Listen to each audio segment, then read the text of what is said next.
If you're struggling to make sales in your business right now, there's a very simple solution that you're probably overlooking. And I want to help you solve that problem right here in this video. Welcome back to the channel, you guys. I'm Jeff Burlingame, sales expert of 15 years, and I share everything I've learned right here on this channel. So if that sounds interesting or helpful to you, be sure to subscribe. Today, I wanted to talk to you guys about a problem I see all the time. And I have worked with thousands of business owners and salespeople and coaches in all sorts of different industries. The number one thing I see over and over again is when they see a number they're not happy with when it comes to sales, revenue, new clients, inbound cash flow, etc., they look to either leads or objections. They're like, my team sucks at handling objections, or they do, or they're like, we don't have enough leads, so that must be the problem. The reality is, all these companies running around telling you that they can get you 100 leads in the next 30 days, they could literally cripple your business. And that's because if you have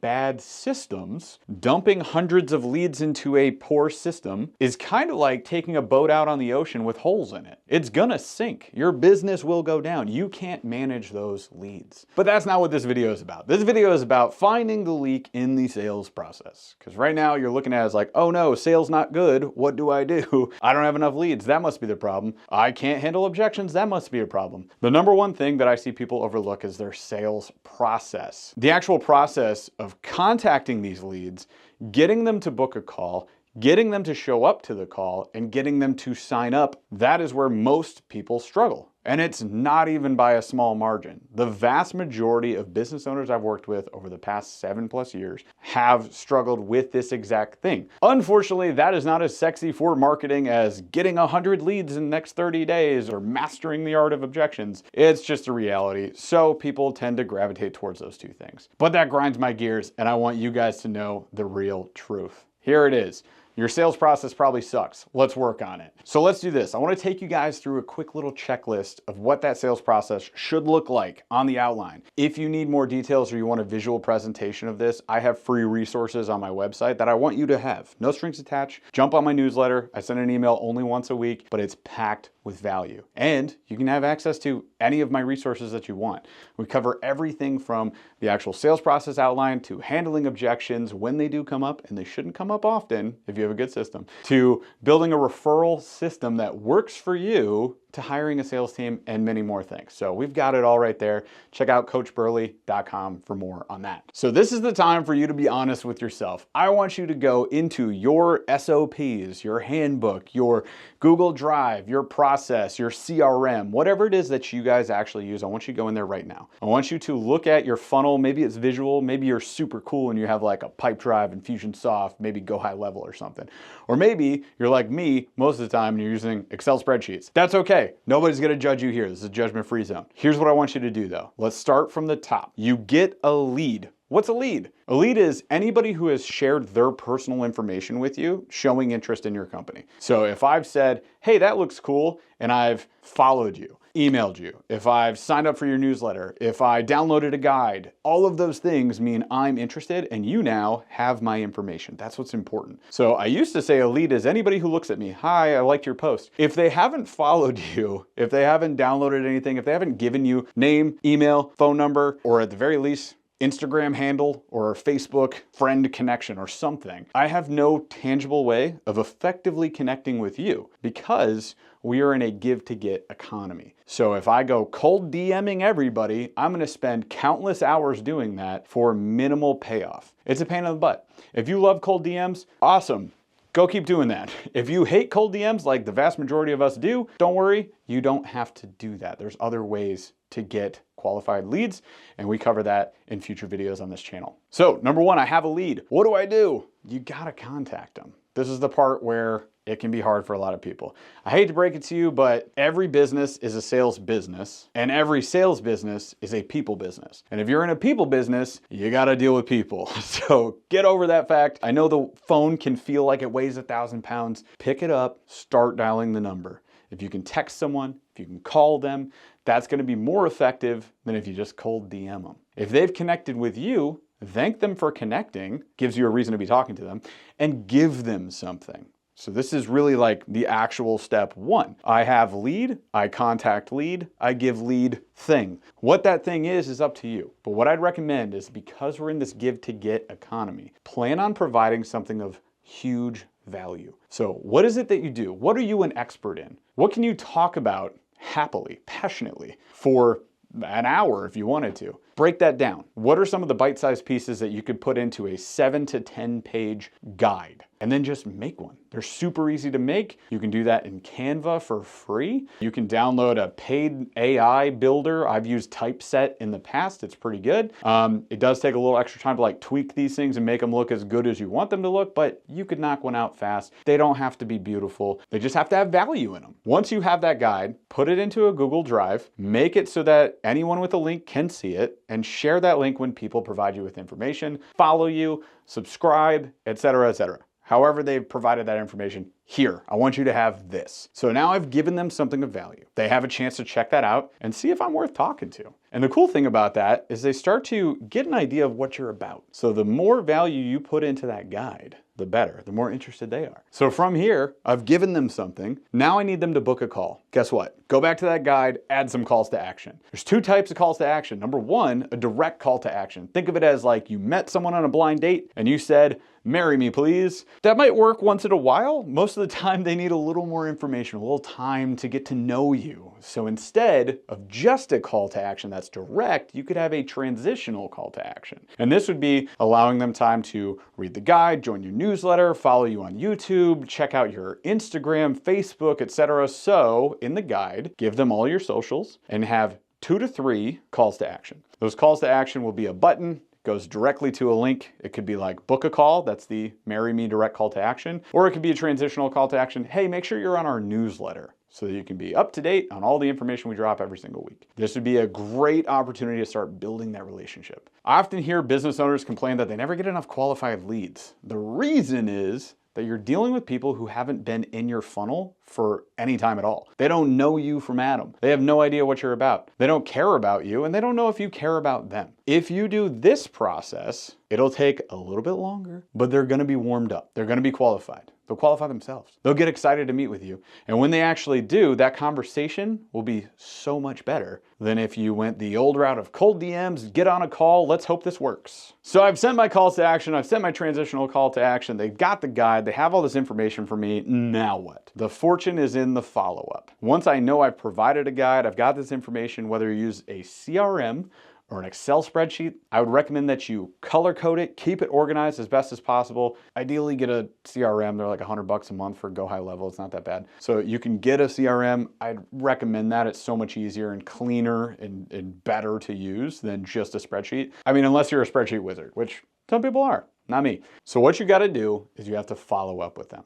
You've provided them with this thing. What happens next? Create an automated email drip campaign. So I'm sending out emails. Hey, did you get a chance to download our guide? What was your favorite thing out of the guide? What are you taking action on right now? What results have you seen so far? What do you need help with? What questions do you have? Now, these aren't like stacked questions in one email. You space these out. If you're not sure what to do with your email drip campaign or what to say or what to write and you're not an expert copywriter, just let AI do it. It's not that big a deal. Go on ChatGPT, get an email drip campaign. It takes 5 minutes. There's tons of free prompts available to make you an expert at AI on Google. Just search that. Now keep in mind, that's just the automated email follow-up. You still have to follow up as a human being.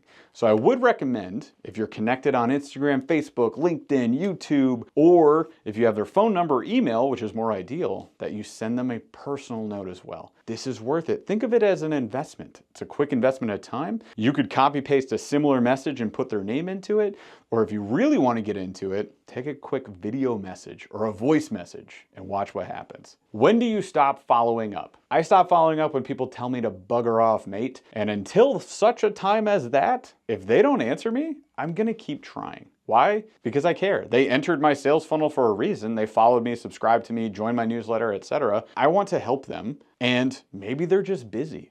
I don't know, I'm not in their life. So I'm going to continue following up until they unsubscribe or they tell me not to. And then I'll respect that decision and I'll leave them alone. Another option is that you can have a drip campaign go out for, say, 3 months. Some people do it for 6 months. And then after that, move them to a long-term lead nurture drip campaign where emails only go out once every couple of months, maybe once a quarter. Now keep in mind, more people are coming into your funnel during this process. So eventually you have this whole system, this flywheel that gets kind of sped up. That's the ideal. If you're taking action on all these steps, that's going to happen along the way. Once I've followed up enough to the point where they've taken on the call to action, now I have the opportunity to actually work with them.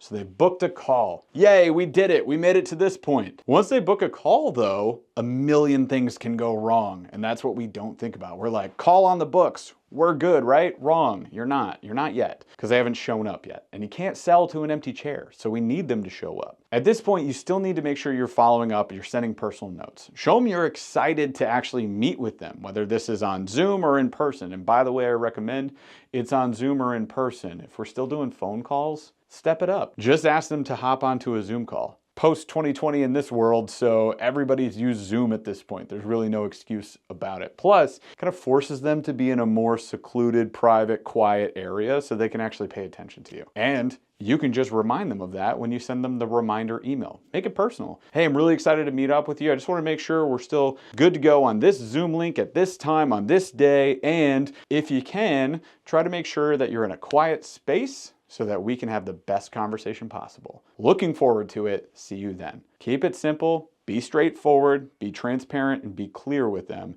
and you'll get better results because of it. So after they initially book, I'm gonna send them that kind of a reminder. Following that, I'm gonna send them another reminder the day before and a reminder the day of. Yes, there's automations that do this, but automations often get overlooked. Sometimes they go to junk mail. You should reach out personally if this appointment matters to you, which, if you're to this point in the video, it matters to you because you care about your sales process and you want to gain more clients, and that's good. So we sent all our follow-ups, everything went great, they actually showed up. Now we're into the actual sales process. We like to call this the discovery process because at this point, you need to discover all the information about them. They've been stalking you, not the other way around. So we're on Zoom or we're in person, we're getting to know this person now. We need to ask the right questions. In my previous video last week, I outlined this process, but here's the long and short of it. And if you want a little more detail on the outline, make sure that you download the guide. Go to coachburley.com, join the newsletter, download the How to Sell Without Being Salesy guide, and we cover this all in there. But it starts like this. We're gonna build rapport. How do we do that? We congratulate them on being here and show that we're excited to meet with them. We frame the call and let them know what we're going to be talking about for the next 30, 45, or 60 minutes, however long your sales call is. That way, we are not wasting their time.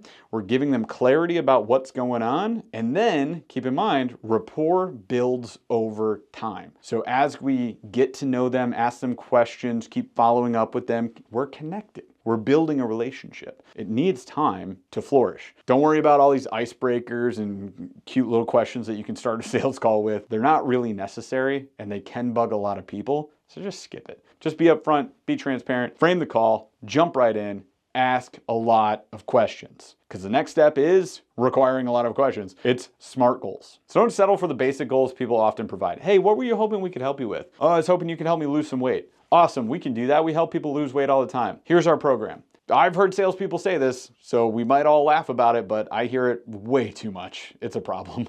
So with that in mind, I need to dig deeper. How much weight would you like to lose? When would you like to lose that weight by? When you lose that weight, what'll happen for you? What are all the great things that'll happen for you? How will you feel? Ask more questions. Just keep digging deeper. Think about just peeling back the layers with this person, because as they get more comfortable with you, as rapport goes up, they're going to open up more and you'll gain more information, more knowledge during the process. And that makes this all a lot easier, and it happens to eliminate objections pretty well. From SMART goals, we're going to make sure we get 3 of those, that they're specific, they're measurable, they're attainable, they're realistic, and they're timely. And then we're going to go to the next step, which is desire. What do these goals mean to them? Really, what are the feelings and emotions behind these goals? That's what desire is. It's this powerful want. Desire has 2 sides to that coin. One side is pain, one side is joy. Oftentimes, I find that salespeople struggle because all they do is focus on the pain. They try to sell from a negative standpoint. They ask questions like, what happens if you don't do this? Expecting a person to say like, well, my life will be terrible. I'll have a bad time. I might die. And that's often not what people say. Unfortunately, it's not a great question if it's not consistent in its result. What I prefer to ask instead is how they will feel. How they feel now is going to be their pain. How they will feel when they succeed is going to be their joy. So it could be like, Mrs. Jones, talk to me about how it feels right now when. And then it'll be for the future, hey, Mrs. Jones, how's it going to feel when? And I talk about the goal that they've accomplished. From desire, we need urgency, because if they don't want what you're selling and they don't want it now, they won't buy it. So urgency is important. And we're going to ask them a very simple question. On a scale of 1 to 10, 10 being the highest, how important and urgent is it for you to get these results? And when they say a number, that's where the objection handling should actually happen. This is the magic of a good sales system. Before I tell them the price, where people get sticker shock and they have a trouble being more open with you, they kind of close off to you, they put up their defenses, you're going to have a tough time making a sale at that point. When you struggle hard with objections, typically that's the case. If you could have handled those objections earlier, it might be easier. So that's what we do with our urgency question. They'll give us a number, they'll say like 7. You say 7. 7 out of 10. Awesome, that's pretty good. I'm curious, what is holding you back from being a 10? And they're gonna tell you what the future objection would be. They're gonna say like, well, it's gonna come down to my schedule. Well, I'm just not sure I can afford something like this. Well, I don't know, I've got a lot going on at the moment. And all we need to do then is think out loud with them. Let's just ask some questions, do some follow-up, get them to open up with us, share that information, and help them find a solution without money getting in the way. There's not this issue of price that's bothering them. That'll make the whole process a lot easier. From here, we'll go to our presentation. It'll be a simple transition, couple of sentences. We actually covered this in one of our free resources, but we'll go through a visual presentation, no longer than 6 minutes, that shows them the solution for their problem. And it gets them excited about that. It's gonna show them what makes you different and better as a solution. It's gonna show some social proof. It's gonna make sure that they're on board and they feel confident with you. And then it's gonna present to them what your offer is with differentiating values. You have to be able to tell the difference between program X, Y, and Z. If you can't, or if the only difference is the length of time they take, there is no differentiation in value. I repeat, if your program is 3 months, 6 months, or 12 months, there is no differentiation in value. None. Time is not a value that your clients are looking for. There's no value in that. There's value for you because you get to keep a client longer because they signed up for 12 months versus 3 months, but there's no value for them, at least not perceived. I know what you're thinking. In your head, you're like, well, they'll probably accomplish all their goals. Like, yeah, you could be right. But on the surface, right now, when they're looking at that and they look at the price, what are they gonna pick? 3 months. It's the lowest risk and it's the lowest price, so I'm doing it. And you've probably experienced that yourself in sales previously. So consider differentiating them. Put different things in each program. Don't worry about the time. Make them all 3 months. It doesn't matter. Make them all 6 months or 12 months. Pick one. But each program should have different offerings to place it at a different value and price point. Price presentation is an area that a lot of salespeople and business owners struggle with, so that is something we'll definitely cover in a future video too. So at this point, we went through our whole presentation. We presented price. We asked the closing question, which should be, which of these options fits you best? And at that point, they pick one or they don't. If they don't, they give us an objection. If they give us an objection, we handle it. Objections are a natural part of the sales process. However, most people put way too much focus on handling objections and way too little focus on just having a better system and asking better questions. If you have a better system and you ask better questions, you will get less objections. And whatever objections you will get are not that difficult to handle. So instead of trying to read books with 127 different ways to handle, I don't have enough money or I need to talk to my spouse, consider just having a better process that prevents those objections entirely. And that's what we do with our system. So there you go. That is the process, top to bottom. How many of those boxes did you check for yourself? What are you doing right now?